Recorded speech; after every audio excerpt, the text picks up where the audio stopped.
Estimados colegas, en esta presentación vamos a abordar el tema de tesado e inyección, que es un trabajo importante en toda construcción de elementos postesados. Rápidamente revisaremos los materiales para sistemas de postesado. Es posible que conozcan con otros nombres, pero yo los denomino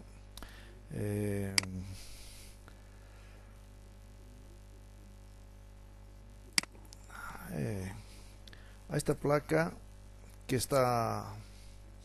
ha sido colocada antes de hormigonar, que en este dibujo aparece en color celeste. Yo lo llamo la placa de apoyo. Luego viene la placa de anclaje, otros llaman corona, y luego están las cuñas que están sobresaliendo por aquí, y finalmente los torones, los cables de acero grado 270. Esos son los elementos principales para sistemas de postesado. Adicionalmente, por ejemplo, están las vainas y las cornetas. Aquí la vaina y la corneta.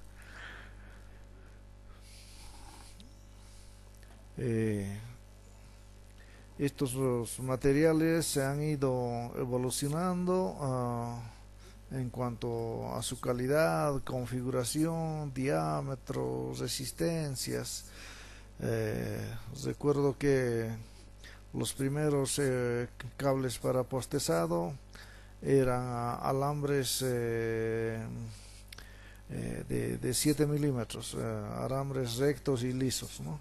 Pero de alta resistencia. Posteriormente han ido llegando los torones conformados por 7 alambres, un núcleo central de un alambre, y alrededor helicoidalmente envolvían 6 alambres. Hoy en día ya están llegando, ya estamos utilizando torones de 5 octavos de diámetro. Les ruego tener mucho cuidado al leer las especificaciones. A veces dicen torones de 12 milímetros. Entonces no es exactamente igual a media pulgada. O dicen torones de 15 milímetros, que no es lo mismo que 5 octavos de pulgada. Tiene diferencia, así parezca muy poco, son milímetros de diferencia en la sección, pero que inciden al final en la fuerza de pretensado. Otra cosa, que revisen por favor no mezclar, por ejemplo, cuñas para torones en milímetros con cuñas para torones en pulgadas. Es posible que tengan problemas a la hora del anclaje. Se usan también otro tipo de elementos para los anclajes pasivos, especialmente. A veces debido a limitaciones de espacio, por ejemplo, si estamos trabajando sobre un puente existente y estamos adicionando tramos, entonces no vamos a poder, digamos, sacar el anclaje o los torones por detrás de uno de los extremos, porque aquí ya está otro elemento previo, y solamente vamos a poder sacar el cable por un lado y tesar de un lado. En esos casos se utiliza estos anclajes pasivos tipo lazo. Aquí también estamos mostrando cómo se dispone de los anclajes tipo lazo. En los manuales de los fabricantes de torones está indicando los radios mínimos de doblado, por ejemplo.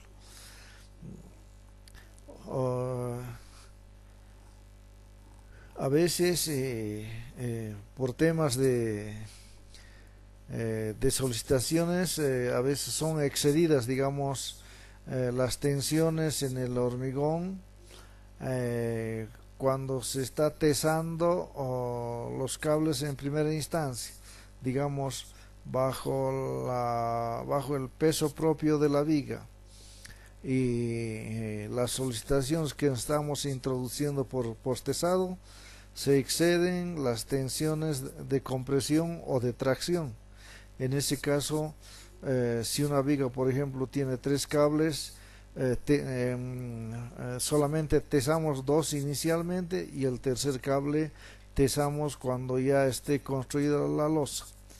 En ese caso, en la losa dejamos una hendidura, si quieren, de este tipo, por donde armamos la placa de apoyo, la vaina, y sacamos el cable sobre la losa para tesar una vez que la misma haya sido hormigonada.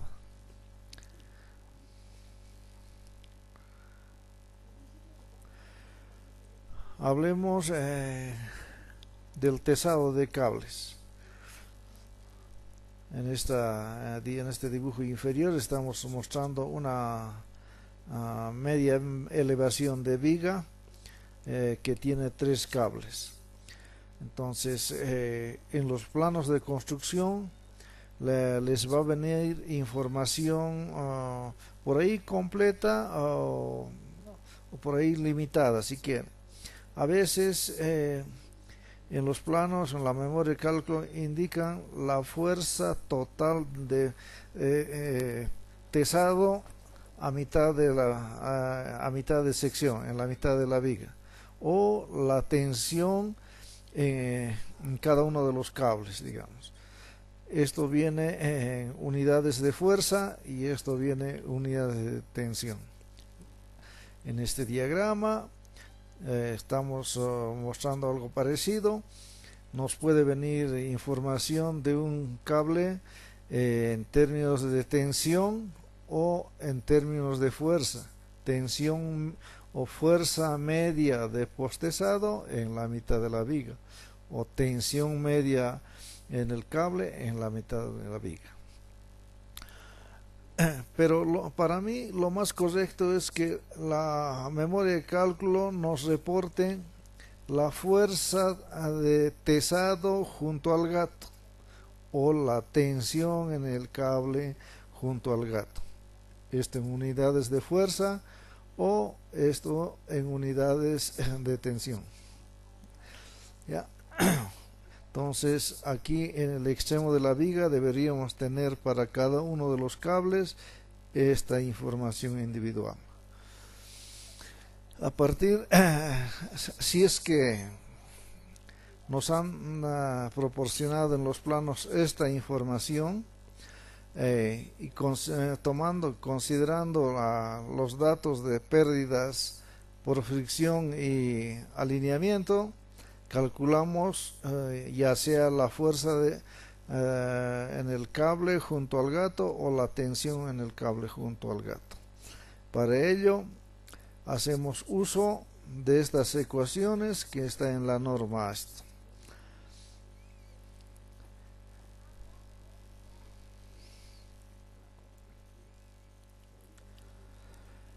El equipo principal para proceder con el tesado es un gato hidráulico. El gato hidráulico, deberíamos conocer el área del pistón interior, ¿no? Debemos conocer también la graduación del manómetro. Debemos pedir, y debería estar en las especificaciones técnicas, que el manómetro tiene que estar calibrado con una anticipación, o es decir, no debe tener un tiempo mayor a 6 meses, y en el peor de los casos 1 año. Entonces, mi recomendación es no tesar si no se tiene el certificado de calibración del manómetro. De acuerdo a las recomendaciones de construcción, el tesado de un solo lado se realiza con cables menores o iguales a 30 metros. Para cables con longitudes mayores a 30 metros hay que tesar de ambos lados.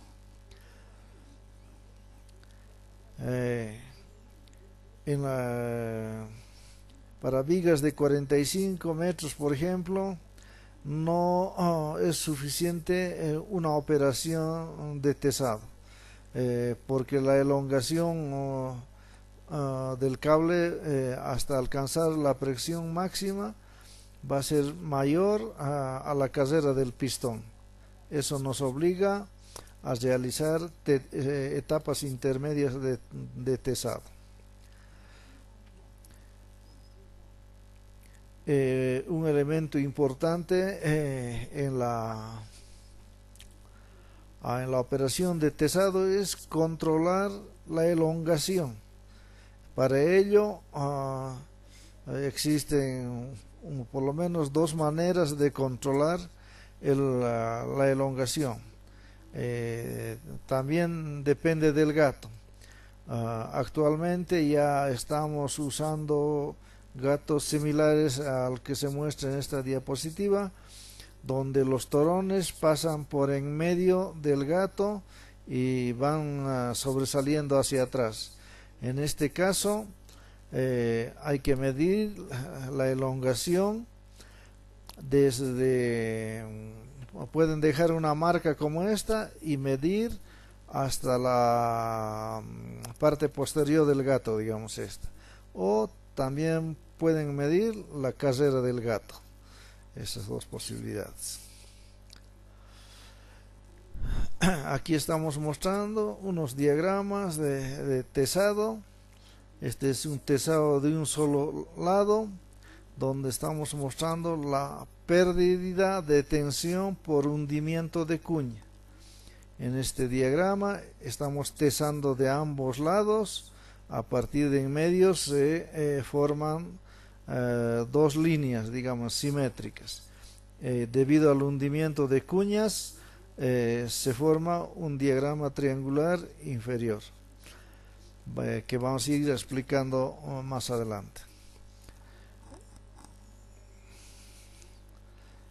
Como les decía, en los planos tiene que venir información respecto de la fuerza que se debe aplicar a cada cable. Por ejemplo, aquí nos está indicando que el tendón 1, que es el que está en la parte inferior, tensión inicial a medio tramo, nos está indicando que en el momento de tesar ese cable debe alcanzar una tensión de 1308 megapascales. El tendón 2, 1296, el tendón 3, 1284. Estos valores lo define el contratista, el proyectista. Puede venir y sería deseable, es tarea del proyectista, definir la tensión de cada uno de los cables junto al gato en estas zonas.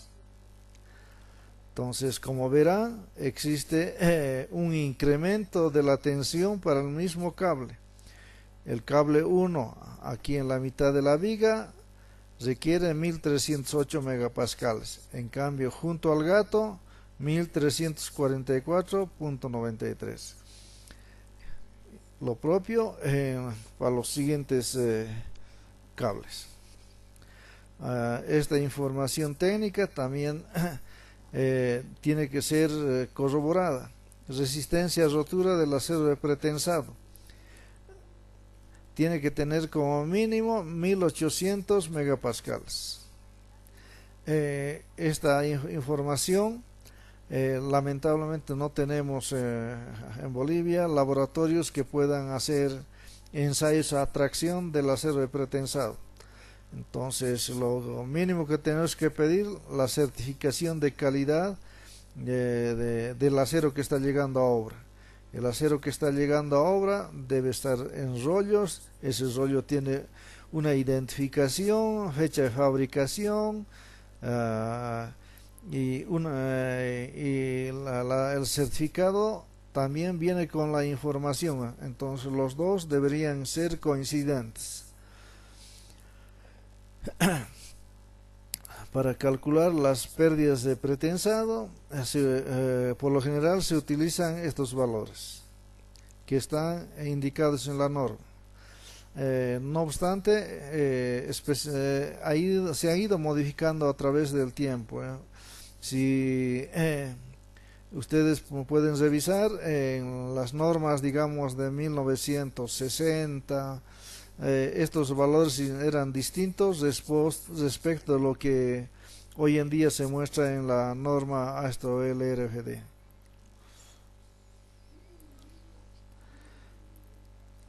Aquí estamos mostrando la tensión, el cálculo de las pérdidas por pretensado.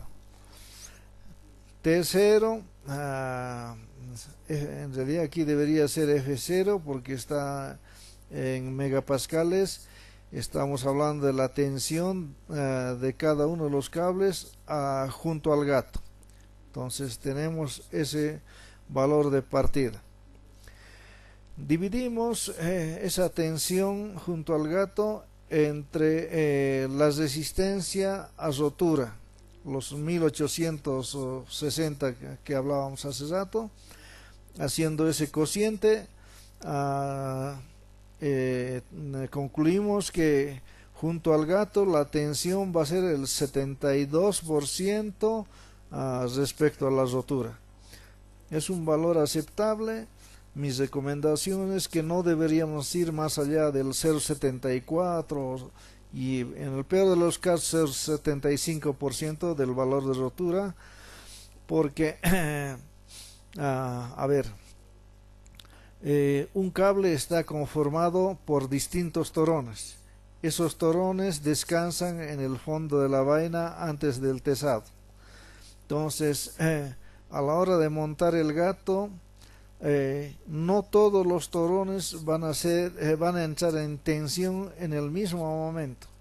Algunos empezarán antes, otros un poco después. Entonces, debido a esa diferencia, es posible que algunos torones estén rebasando este porcentaje.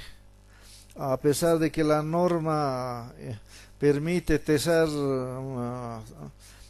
hasta 0,80 momentáneamente, considero que es un valor muy alto. Podría darnos lugar a algún error o disminuir la capacidad de la estructura, porque si se rebasa, digamos, si se sale del campo elástico la tensión en el cable, no va a recuperar toda su deformación y eso da lugar a una disminución de resistencia. Entonces, lo que les decía hace rato, estos son los valores de pérdida por fricción y por alineamiento. Estos valores, más la tensión cero en el extremo del gato, aplicando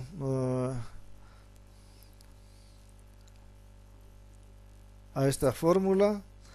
De aquí hay que despejar, ya está despejada T0. Este es el valor de la tensión en el extremo. Entonces, aplicando esta ecuación, calculamos la tensión en la sección que nosotros quisiéramos. Por ejemplo, eso depende de la longitud X, LX. Por ejemplo, esta longitud LX. A partir de T0, aplicando estos coeficientes, podríamos calcular en base a L hasta este lugar. Calculamos cuánto es la tensión en el cable en esa sección. Usualmente no calculamos para secciones intermedias, calculamos para la mitad de la viga y para el otro extremo de la viga.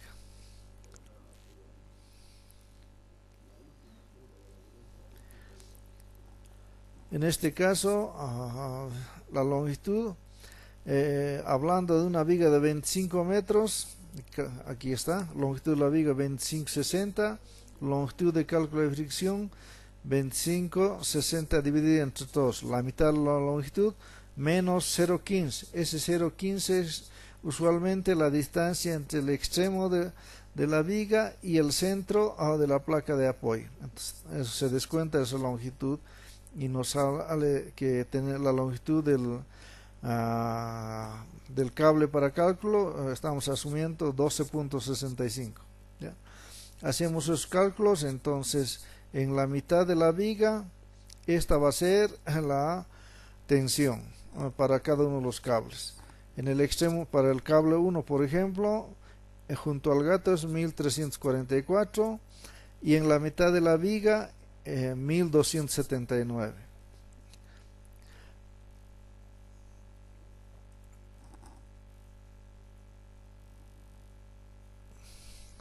Bueno, así hacemos una relación de la tensión del cable en la mitad de la viga respecto de la rotura. Encontramos que el cable 1 estará a un 69%, el 2 69%, el tercero al 70%. Existe, se da en el proceso de tesado un otro fenómeno. Las cuñas, a ver, aquí está.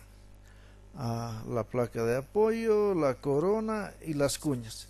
En el momento del tesado, las cuñas están fuera, sueltas, como esta, como en este dibujo. Entonces, la distancia tampoco es mucha, deben ser 2 o 3 milímetros que sale de la placa de la corona en el momento del tesado. Terminamos de alcanzar la fuerza máxima de tesado y para apretar, si quieren, el torón, la cuña comienza a meterse dentro el espacio que existe en la corona.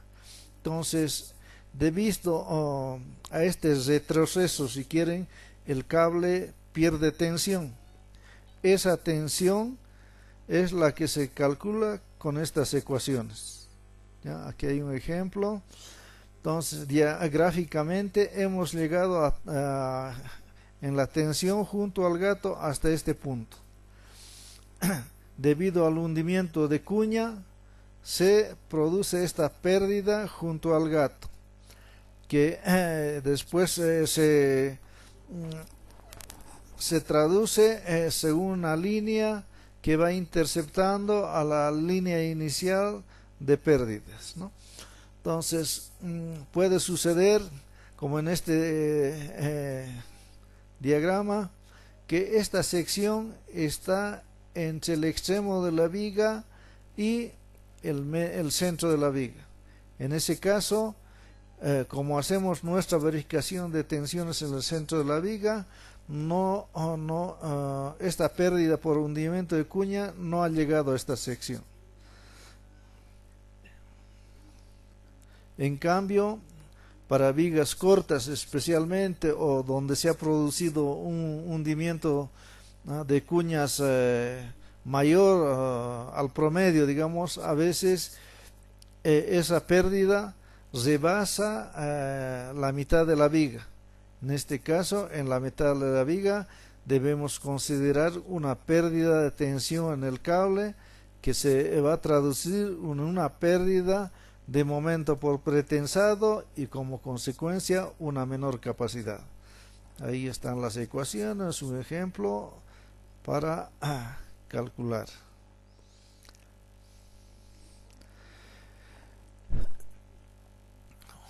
Otro cálculo importante para el tesado es establecer la elongación del cable. Existen dos ecuaciones, digamos una completa, cómo se calcula la elongación del cable, y una ecuación simplificada para calcular la elongación del cable. Los resultados entre ambos, o la diferencia que se encuentra entre ambos, es mínima, 1 milímetro o 2 exagerando, dependiendo de la longitud de las vigas. Por lo tanto, por lo general utilizamos esta ecuación simplificada para calcular la ecuación, para calcular la elongación del cable. Aquí Fm significa la longitud, no, la tensión del cable en el centro de la viga. La longitud total del cable dividido entre el módulo elástico del acero de pretensado. Por otra parte, tenemos que calcular la presión a la que debemos llegar en el manómetro. Para ello tenemos F0, que era la tensión, aquí está, la tensión en el cable junto al gato. Multiplicamos por el área del cable. Si tiene 6 torones, por el área que son 6 torones, si son 9 torones, y usualmente por 12 torones. Multiplicamos por un factor de pérdidas. Cuando un gato ya está bastante usado, digamos, requiere un ajuste por pérdidas. Este coeficiente de pérdidas puede ser 1.01. Significa que la pérdida es 1%. Puede ser 1.02 o 1.03 como máximo. Cualquiera de ellos nos tendría que dar como referencia el propietario del gato, que es el que más conoce en qué estado está su gato. No obstante, mi recomendación es que al hacer nuestros cálculos empecemos con que este factor es 1.0, de tal forma que no afecte sobre los otros factores. Dividimos entre el área del pistón. Este valor sí nos tiene que dar inequívocamente el propietario del gato. Entonces, calculamos la presión máxima a la que debemos llegar al finalizar el tesado. Bueno, de esto ya habíamos hablado. En los planos tiene que venir las tensiones. En este caso dice tensión inicial en el acero de pretensado a medio tramo. Cable 1 a 1308. Tensión en el acero de pretensado junto al gato, que es el que nos interesa para calcular la presión del manómetro. En este caso nos está indicando que para el cable 1 1344.93. En realidad, para los 3 cables junto al gato nos está indicando que la tensión de tesado tiene que ser la misma para los 3. En cambio, partiendo de la misma tensión junto al gato, en la sección media las tensiones son distintas. Eso se debe a que los ángulos de salida de cada cable son distintos.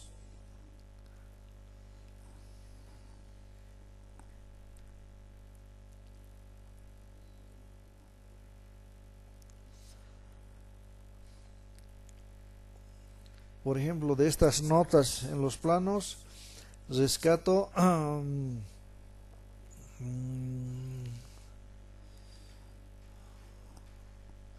el orden de tesado. En algunas vigas los cables requieren atender el orden de tesado. No es lo mismo tesar en desorden, ¿no? Entonces podríamos incurrir en alguna deformación que después va a ser difícil de corregir.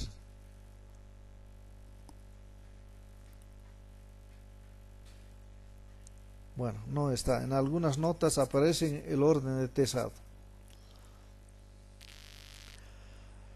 Otro valor que debemos saber con precisión es la longitud del cable. Como es parabólico, la longitud real responde a esta ecuación.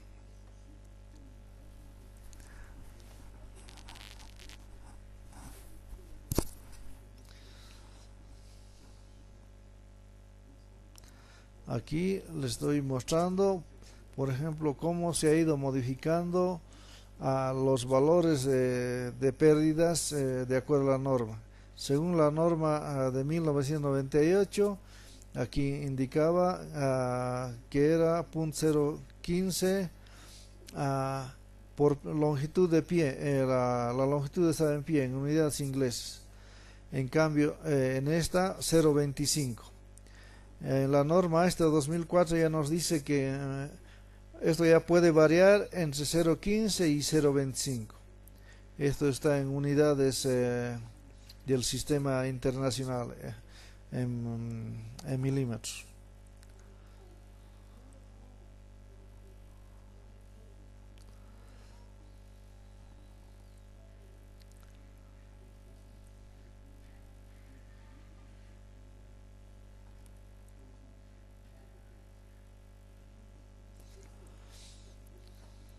En este ejemplo estamos mostrando el cálculo de la elongación para un cable en una viga de 12.65 metros, ¿no?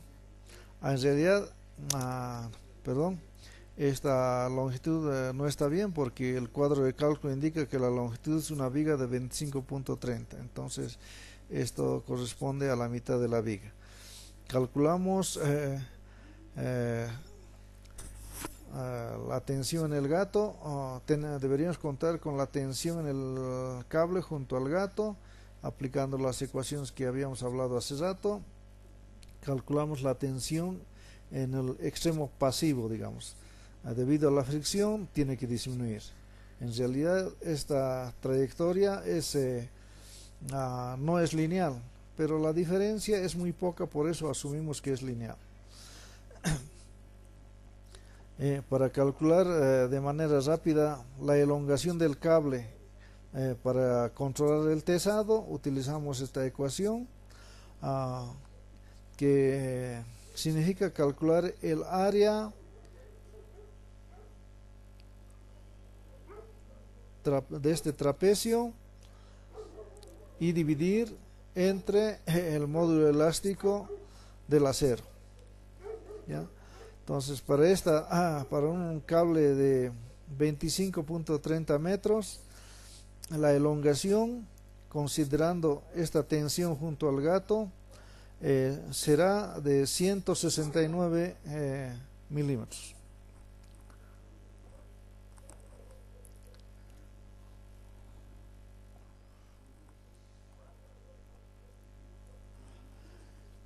Existen tolerancias para la elongación de los cables, porque no siempre se puede arribar a la presión teórica en el mismo instante que hemos alcanzado la elongación teórica. Entonces, los cables cuando son mayores a 15 metros se pueden sobreelongar, si quieren, un 5%. Si es menor a 15%, alguna recomendación dice que se puede sobreelongar 7%. Yo prefiero trabajar directamente con un máximo de 5%. En cambio, para la presión, mi recomendación es que deberíamos llegar a la tensión teórica, ¿ya? Una reiteración: debemos exigir el certificado de calibración del manómetro. Si no tenemos esta certificación, difícilmente vamos a tener control sobre la presión que está marcando el manómetro. Nos va a reportar cualquier valor.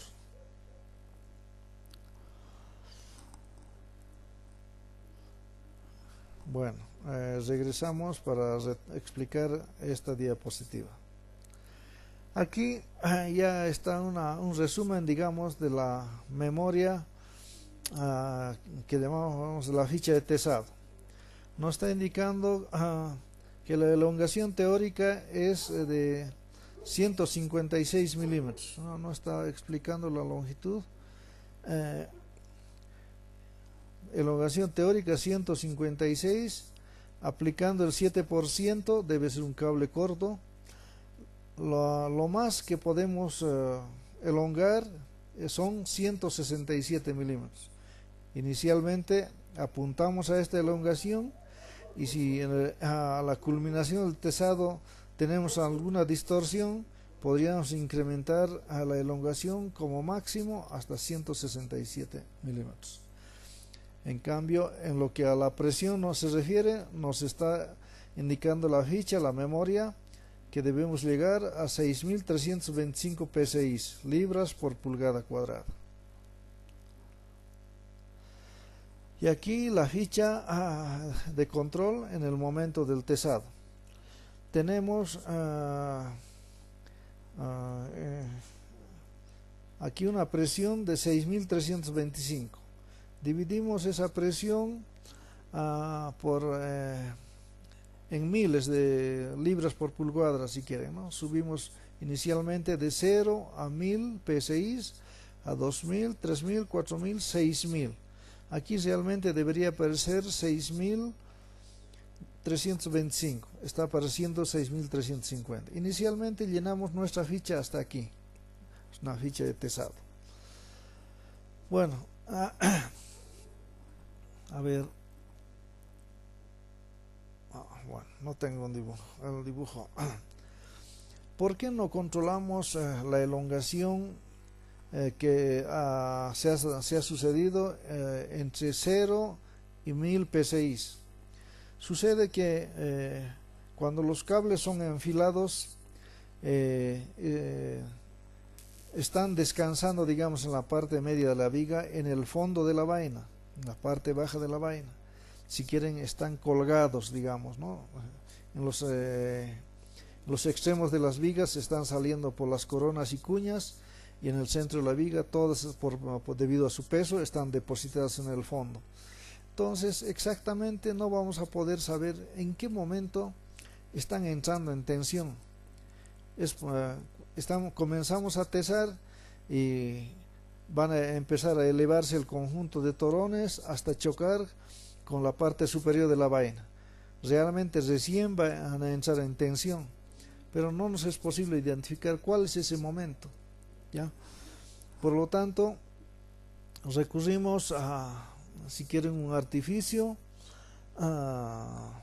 para establecer cuánto se ha elongado entre 0 y 1000. Bueno, el proceso de tesado es como sigue. Enfilamos los torones, montamos el gato, hacemos todos los ajustes e instruimos al operador de la bomba hidráulica que suba la presión hasta 1000 psi. Sube a 1000 psi e instruimos que hagan una marca en el lado pasivo de la viga, en el anclaje pasivo. Esa marca puede estar a 50 milímetros, a 100 milímetros. Eso es arbitrario, no hay ningún problema. En cambio, sí, en la parte de adelante, por ejemplo, cuando la presión en el manómetro ha llegado a 1000, en este caso, la longitud que ha salido el pistón que estamos midiendo son 237 milímetros.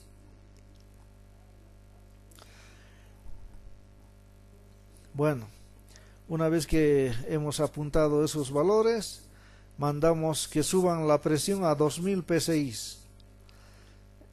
Suben a 2000 psi y va a parar el operador y instruimos que den lectura. Van a haber dos lecturas. Adelante ha subido a 264. El pistón ha salido 264 milímetros. Restando 264 de 237, ese cable ha elongado 27 milímetros en la parte activa. En la parte pasiva preguntamos lectura. Si inicialmente han dejado la marca en 100 milímetros, vuelven a leer los 100 milímetros, quiere decir que la marca no se ha movido, está en 0, nos reportan 0. 27 menos 0 son 27. Este 27 lo copiamos, si quieren, para indicar que la elongación entre 0 y 1000 ha sido 27 milímetros. Este 27 milímetros más este 27 da 54 milímetros. En 2000 psi de presión, la elongación acumulada corregida son 54 milímetros. Hemos hecho todos esos pequeños cálculos, nos vamos y instruimos que suban a 3000. Suben a 3000 psi. A la hora de tomar la lectura, adelante tenemos unos 289 milímetros. Y atrás nos dicen que no se ha movido, sigue en 100 milímetros. Eso significa que el hundimiento atrás es 0. 289 menos 237 son 52. 52 menos 0 son 52. A este 52 tenemos que adicionarle los 27 iniciales. 52 más 27 hacen 79 milímetros. Entonces, en este momento sabemos que nuestro cable está en 79 milímetros de elongación acumulada. Y así sucesivamente vamos subiendo a 4000, 5000, a 6000, hasta, digamos, una cantidad en números redondos. En este momento, la elongación en el lado activo son 371 milímetros, menos 237 hacen 144 milímetros en el lado activo. En el pasivo se ha movido 2 milímetros, es decir, de los 100 milímetros que hubiésemos dejado la marca, en este momento nuestro auxiliar está leyendo ya solamente 98 milímetros. Por eso nos reporta que la marca se ha movido menos 2. Entonces 144 menos 2 son 142, más los 27 adicional son 169 milímetros de elongación que tenemos, 159, perdón, de elongación que tenemos cuando la presión está a 6000. De acuerdo a la memoria de cálculo, tenemos que llegar a 6325. El teórico era 156. Ya estamos en 159. Ya hemos rebasado. ¿Ya? De aquí en adelante nos falta llegar a la presión. Entonces deberíamos llegar a 6325. Inicialmente el ingeniero que está a cargo del tesado instruye ir a 6300. Las nuevas lecturas son 381 menos 2, 37, 144 menos 2, 142. 142 más 27 hacen 169 milímetros. ¿Ya? 169 milímetros. La máxima que debíamos introducir son 167 milímetros. Ya hemos rebasado en términos de elongación 2 milímetros a la máxima permitida. Entonces, aquí tenemos una sobretensión en términos del manómetro, digamos, en lugar de ir a 6325, han instruido ir a 6350. Esto, a veces en los manómetros no se puede leer fracciones menores a 50 psi, digamos, entonces directamente no sé si han llegado, pero han apuntado como 6350 y en elongación 171. En realidad aquí se han pasado, tal vez debiéramos haber parado ya aquí en 169, faltaba muy poco para llegar en términos de presión. A veces decimos en campo, dale un toquecito y con eso podíamos haber llegado. En el momento del tesado, precisar estos valores a veces no es posible porque, ya les digo, el manómetro no tiene las subdivisiones que nos puedan permitir llegar al valor exacto de presión. Bueno, otra cosa que tal vez yo debería saber de esto es si le han aplicado un factor de pérdidas al gato, por ejemplo.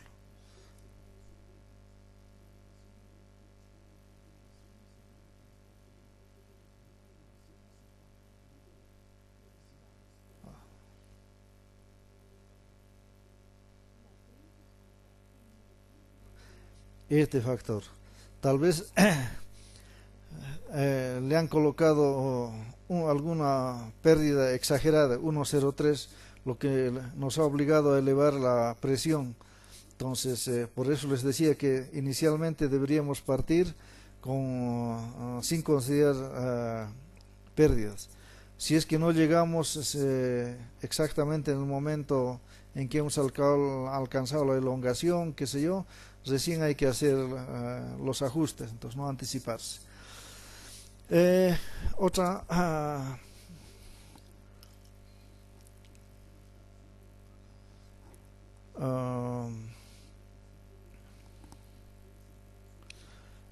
lo que hay que hacer es medir el hundimiento. Después de haber llegado a la tensión máxima, tenemos que mandar al operador a que ancle, vaya que ancle. Entonces, a pesar de que antes los equipos tenían un pistón interno específico que presionaba las cuñas, entonces en ese momento ya estaban ancladas, esas cuñas no se movían. Hoy en día, por lo general, los gatos de tesado, el tesado se ancla por arrastre, lo que les decía en esa diapositiva de las cuñas. Al retroceder, al aflojar la presión en el gato, va a retroceder el torón y va a arrastrar consigo a las cuñas. Entonces va a llegar un momento que las cuñas van a apretar a los torones y va a quedar anclado.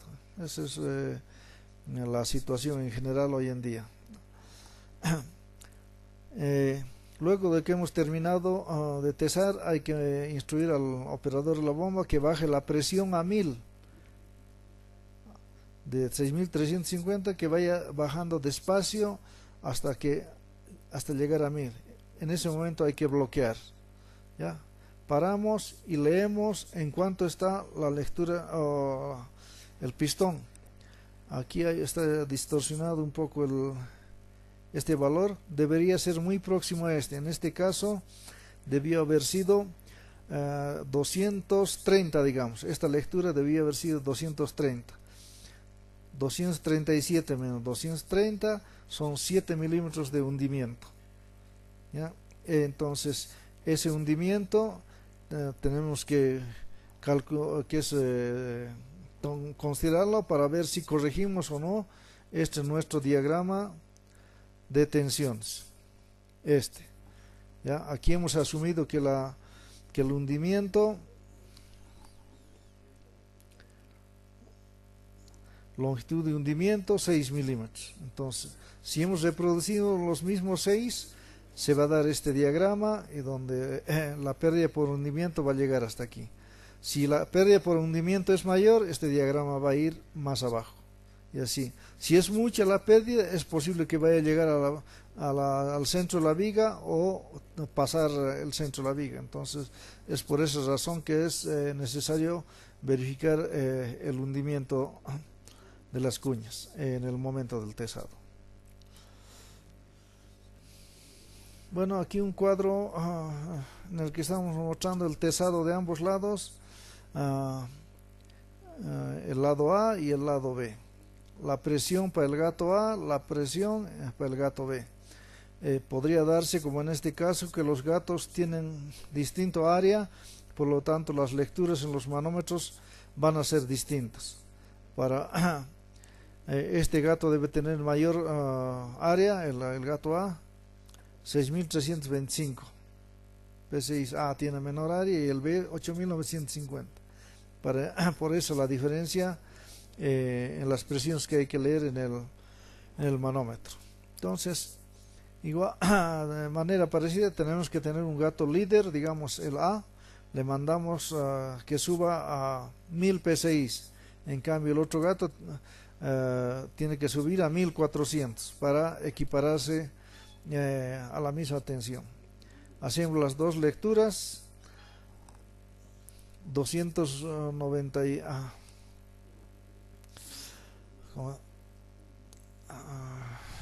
no, en este momento mandamos marcar los gatos, las marcas. En el gato A han dejado una marca en 291, el pistón ha debido salir 291, el lado B 252.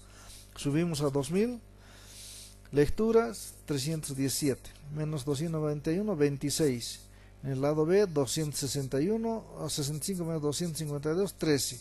26 más 13, 39. 39. Como en el caso anterior, reproducimos esos 39 en esta casilla que representa la elongación entre 0 y 1000.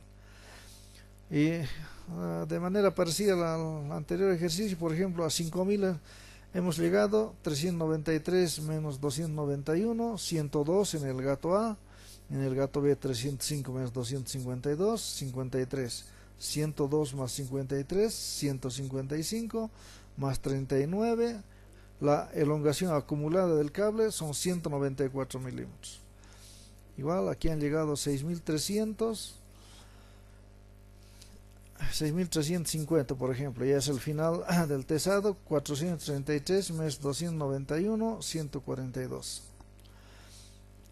Al otro lado 326 menos 252, 74.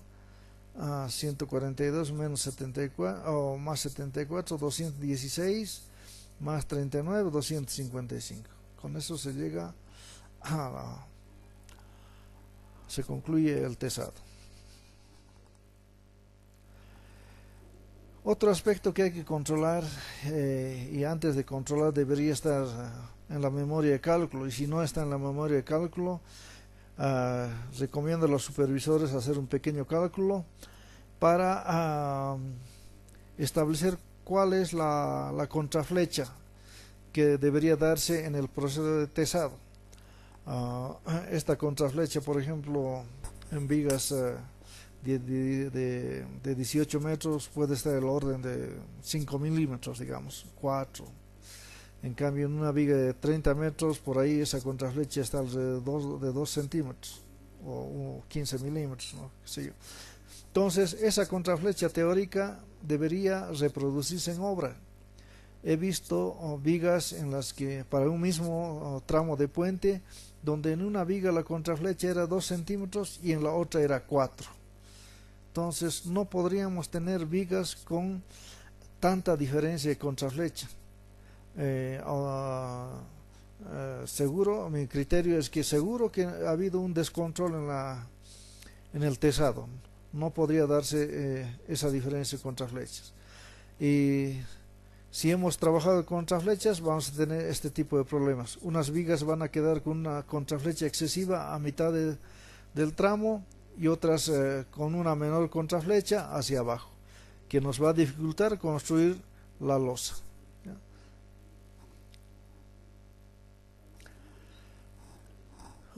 Algunas recomendaciones adicionales respecto de las fuerzas de tesado. Aquí una muy importante: cuando el sobretesado es permanente, mayor a 0,75 F'S, es la tensión de rotura, resulta en una significante reducción de la fuerza de pretensado debido al cambio de las propiedades de fluencia en el cable de pretensado, ¿no? Entonces, por esa razón, la recomendación es no superar el 75% en la tensión junto al gato.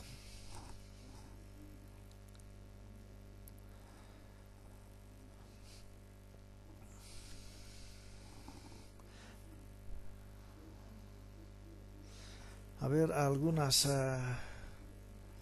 observaciones por qué se inducen errores. Número incorrecto de torones colocados en los tendones. A ver, parecería mentira que uno, en lugar de colocar 9 torones, haya colocado 8 o 10. No, ya está bien, podría no darse error. Lo que sí podría darse, y es seguro que en muchos casos puede darse, que en el momento del tesado algún alambre de un torón haya excedido su tensión, por lo tanto revienta. En ese caso estamos disminuyendo el área de los torones. ¿Ya? Si estamos disminuyendo el área de los torones, estamos aplicando mayor tensión y como consecuencia la elongación va a ser mayor. Entonces, apenas escuchen un ruido ustedes, tienen que estar pendientes qué sucede con la elongación. Me olvidé explicarles en este cuadro, por ejemplo. ¿Por qué hacemos tesados intermedios? ¿Por qué no podríamos irnos llegar a 1000, digamos, de ahí a 3000, o sea, llegar más rápido a la presión de tesado? Yo recomiendo que hagamos nomás estas paradas intermedias por la siguiente razón. Tenemos que verificar que el incremento de elongaciones intermedias es similar. Por ejemplo, 64 menos 37, 4 menos 7, 14 menos 7, 7. 5 menos 3, 2. Por lo tanto, la elongación de 1000 a 2000 son 27. ¿Ya? De 3000 o de 2000 a 3000, 9 menos 5, 9 menos 4, 5. Aquí son 25. Entre 2000 y 3000, 25 milímetros se ha elongado. En cambio, entre 1000 y 2000 son 27. Son valores próximos, digamos. Entre 4000 y 3000, 15 menos 9, 6. 10 menos 2, 8, 10 menos 8, 2. 26. Entramos en 27, 25, 26 milímetros. Están parecidos. Entonces, aquí, por ejemplo, entre 11 menos 3, 2. 11 menos 3, perdón, 8. 6 menos 28 milímetros. 27, creo que tenemos 25, 26, 28 milímetros, ha ido subiendo. Entonces, eso nos sirve también para establecer que los incrementos en las elongaciones para incrementos proporcionales de presión son similares. Nos ayuda a tener un control y establecer si vamos bien en la tensión. ¿Sí? Por ejemplo, aquí era, creo, 27, 25 y en algún momento podría llegar a 30 milímetros. Tenemos que parar las orejas y decir, algo está pasando. No está siguiendo el patrón de elongación. ¿Ya? Entonces, revisar qué es lo que ha sucedido. Tal vez han escuchado, por ejemplo, un ruido, lo que les decía hace rato, un alambre es posible que haya reventado. ¿Ya? Entonces nos permite ese control de que estamos haciendo un buen tesado.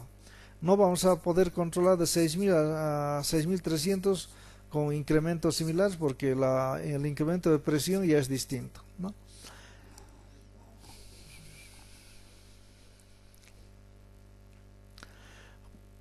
Si no hemos asegurado adecuadamente las vainas y se ha movido a la hora de colocar el hormigón, entonces se va a generar una ondulación en las vainas, lo que va a aumentar la fricción y como consecuencia se va a incrementar las pérdidas.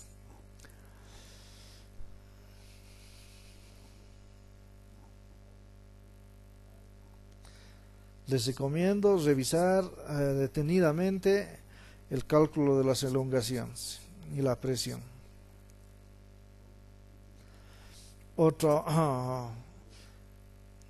factor que puede incidir en un control inadecuado del tesado es incorrecto método de medición de elongaciones.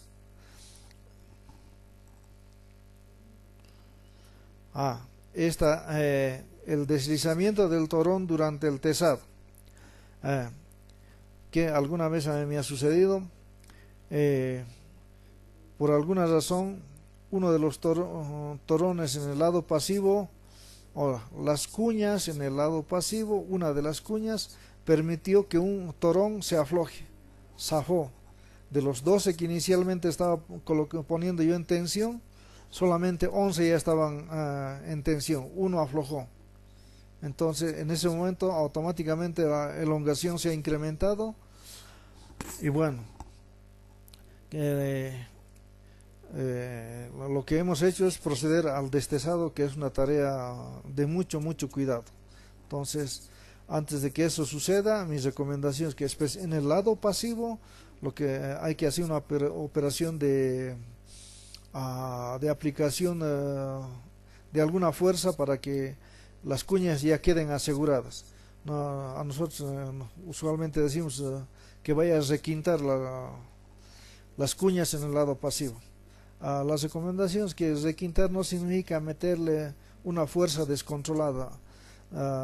Realmente ahí debería estar un capataz, alguien de experiencia, para decir cuántos golpes le va a dar a esa cuña para que no llegue a partirlo, a romper la cabecita. Entonces, si queda dañada esa cuña, estamos dando lugar a la posibilidad de que algún cable pueda, un torón pueda zafarse. Los manómetros, ya les digo, deberían estar en buenas condiciones al margen de tener la calibración. Hay ejemplos de modificación de la trayectoria de las vainas que lógicamente van a incidir en que se incrementen las fuerzas de las pérdidas por fricción y mayor incremento de fuerza junto al gato.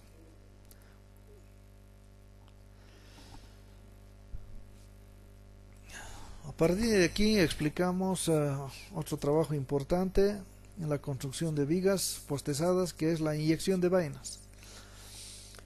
Objeto de la inyección. La inyección tiene dos propósitos. Uno, proteger contra la oxidación a los cables de postezado. Y por otro lado, tiene la finalidad de que los cables trabajen de manera conjunta con la sección de la viga a través de la adherencia, la fricción que se da entre la lechada y las vainas, la rugosidad de las vainas.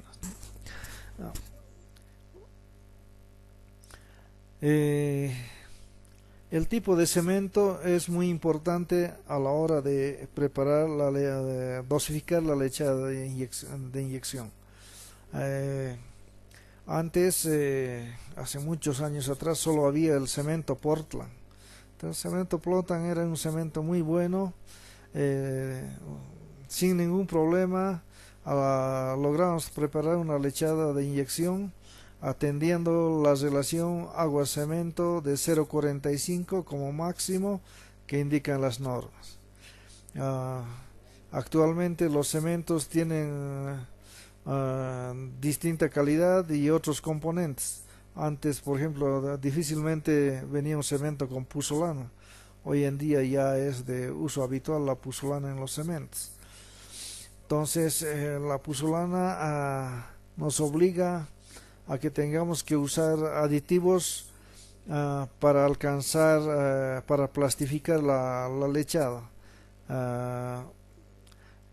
Otro aditivo que es de uso obligatorio es el expansor.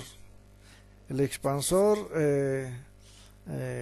va a dar lugar a que la lechada de inyección se hinche dentro de la vaina y logre una buena adherencia.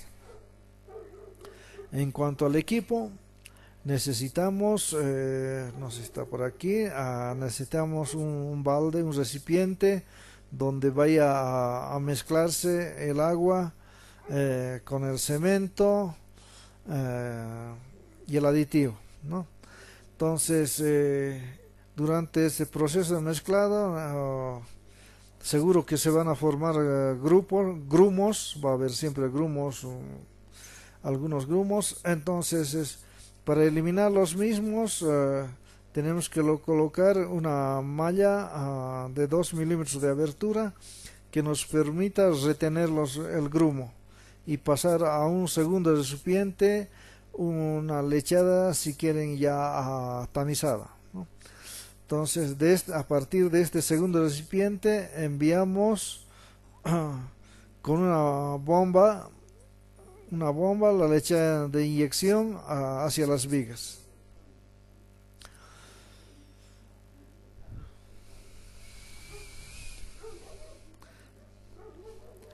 Para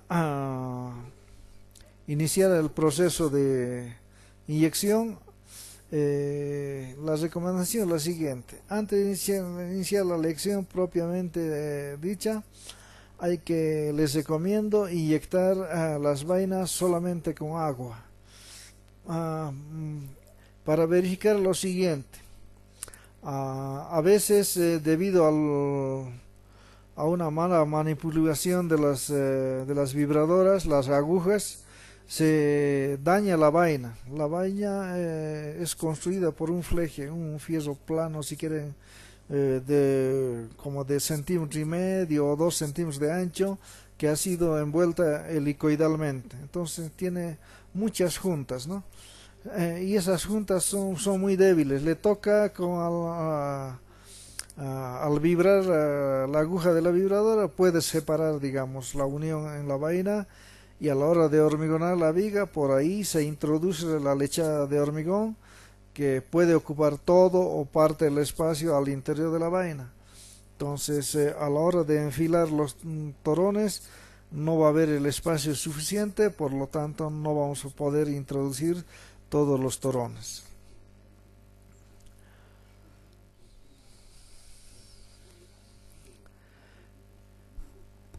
Otra,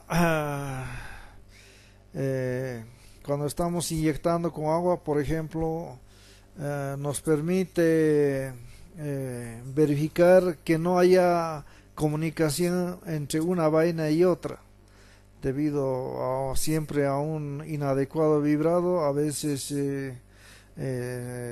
dejan cárcavas que comunican una vaina con otra, entonces por ahí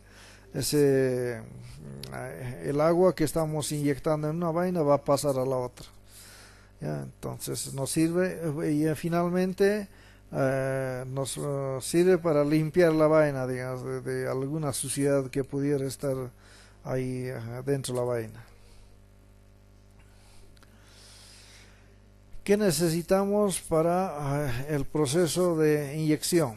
Equipo, cono de Marsh. El cono de Marsh, ahí está el cono de Marsh. Tiene dimensiones estandarizadas. Les recomiendo verificar el reporte, el informe de la dosificación de la lechada de inyección. El índice de fluidez, que es el tiempo que transcurre para que la lechada de inyección abandone este cono y se deposite en una probeta, ya sea en 1000 cc o 1765 cc, es el índice de fluidez. Les decía que existen dos tamaños de cono, uno de 1765 centímetros cúbicos y el otro de 1000. No pueden mezclar un cono con otro. Es decir, si el ensayo de fluidez han hecho con un cono de 1665, en obra tienen que tener ese cono. No pueden usar el de uno y viceversa. Eso de no tomar los recaudos les va a llevar a un error. Bueno, después debemos tener un cronómetro para controlar el índice de fluidez, un termómetro para medir la temperatura. Mi recomendación es que el agua esté fría si quieren, no debería estar caliente, especialmente en las zonas del oriente. Debemos tener una probeta graduada, una paleta de madera para realizar la dosificación en laboratorio, tamiz de 2 milímetros de abertura para eliminar los grumos. Los ensayos obligatorios: el índice de fluidez según la norma brasilera 7682, la vida útil según la norma brasilera 7685, índice de exudación y expansión, norma brasilera 7683, resistencia a compresión, norma brasilera 7684, determinación de la vida útil, norma brasilera 7685. Yo recomiendo utilizar esta norma porque eso es, al pedir distintos controles, nos ayuda a que nosotros tengamos un control adecuado sobre la calidad de la leche de inyección.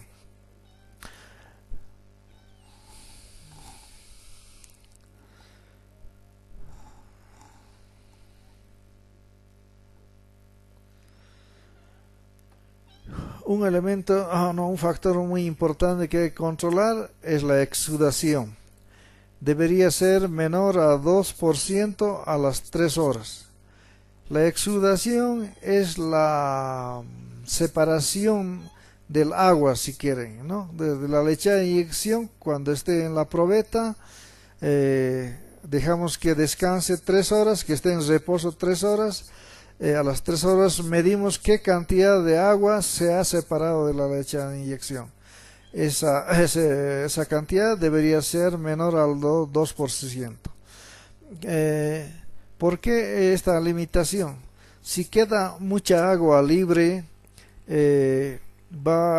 estamos atentando contra la durabilidad del cable de postezado.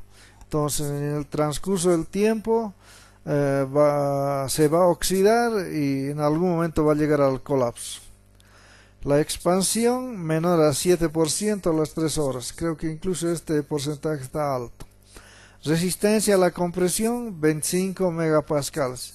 Este es uno de los parámetros difíciles de alcanzar.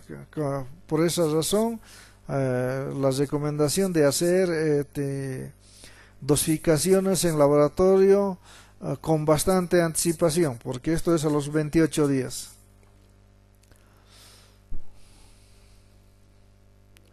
Algunos esquemas respecto donde hay que colocar los purgadores, especialmente en cables continuos.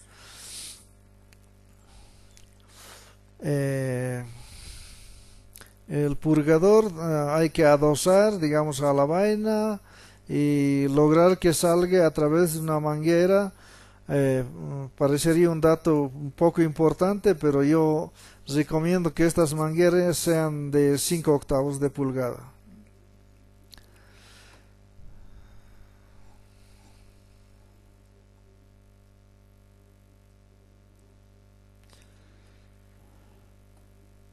Algunas recomendaciones finales para el tema de inyección. Hay que cuidar los ojos. Para ello hay que dotar al personal que está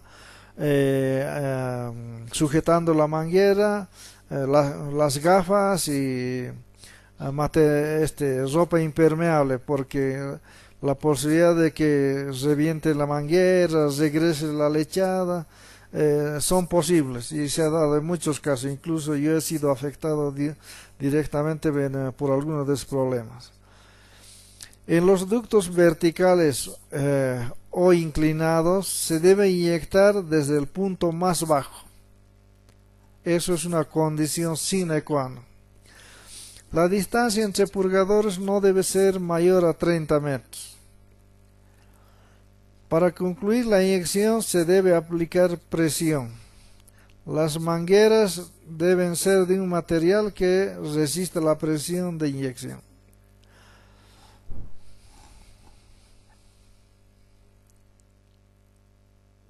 Hay otros esquemas que están mostrando el sentido de la inyección. Lo que les decía, tiene que ser el punto más bajo al punto más alto.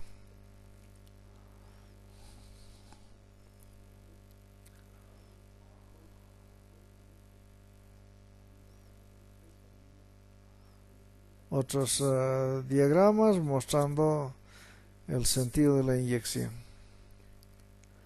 Un elemento muy particular, por ahí no muy frecuente, la inyección de vainas en columnas cuando se utiliza dovelas prefabricadas. A mí me tocó trabajar en un elemento específico como este. Era una fundación en roca sobre la cual debía sujetarse el contrapeso de la superestructura de un puente. Entonces, En este caso, la inyección debería entrar según la línea roja por la parte baja y emerger hasta salir por la flecha azul. Entonces, en este trabajo, por ejemplo, no teníamos lugar a margen de error. Todo debería salir sin problemas, porque no hay manera de recuperar, de rehacer la inyección. Bueno, hasta aquí les he compartido lo que son los trabajos de tesado e inyección de vigas. Muchas gracias. Continuamos en la siguiente presentación.